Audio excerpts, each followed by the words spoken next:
There was a great revival in the Hebrides in the early 1900s.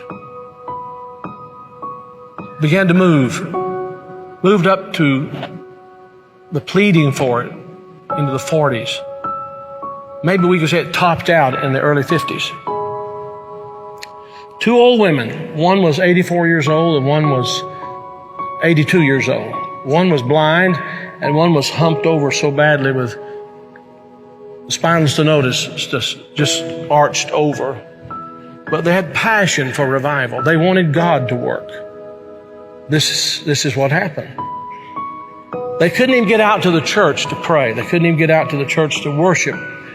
Their house became a place to meet. People came in. They got so passionate about revival coming to their isle, the Isle of Lewis. They got so passionate about it. They confronted the preacher and wanted to know if he was thoroughly right with God. And they prayed and prayed and prayed. And they'd seen the Lord, they said, with the church filled up and God blessing, a great overflow. And the fire of God struck that tiny little obscure place off the coast of Scotland. And when it happened, there was a young teenage boy that got saved in it. His name was Donald. And the preacher became so dependent upon Donald and so close to Donald, he would ask him to lead in public prayers and help him with the meetings, and he did. Oh, how God worked. People began to hear about it, and the revival fire spread. It spread. And God blessed in a great way. Those two old women, the kind of people don't want in a church anymore. And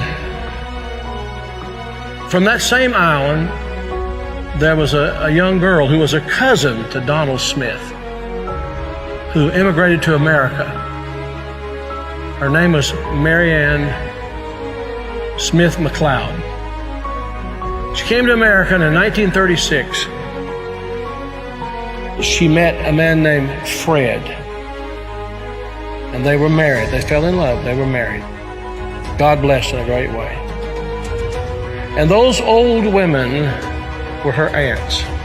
And they came out of that fiery revival, They really experienced revival.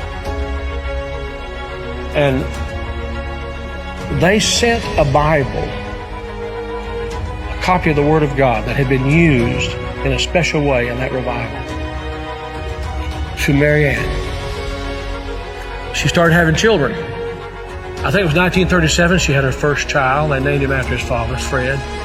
Then she had her second child, named after herself, Marianne. Then she had her third child, Elizabeth. Then she had her fourth child. And she was so impacted by this teenage boy God had used in that revival of the Hebrides. She named him Donald. And she gave him that Bible, that Hebrides Revival Bible. He was born in 1946. He's now the 45th President of the United States. And that Revival Bible is in the Oval Office.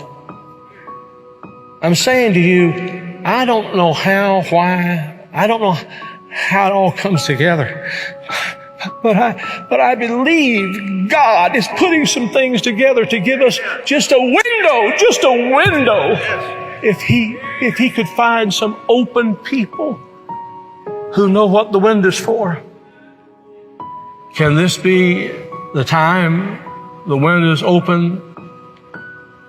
Providentially, God has prepared the moment,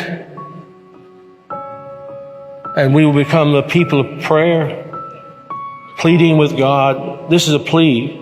Will thou not revive us again? Will you be a part of that? Will you?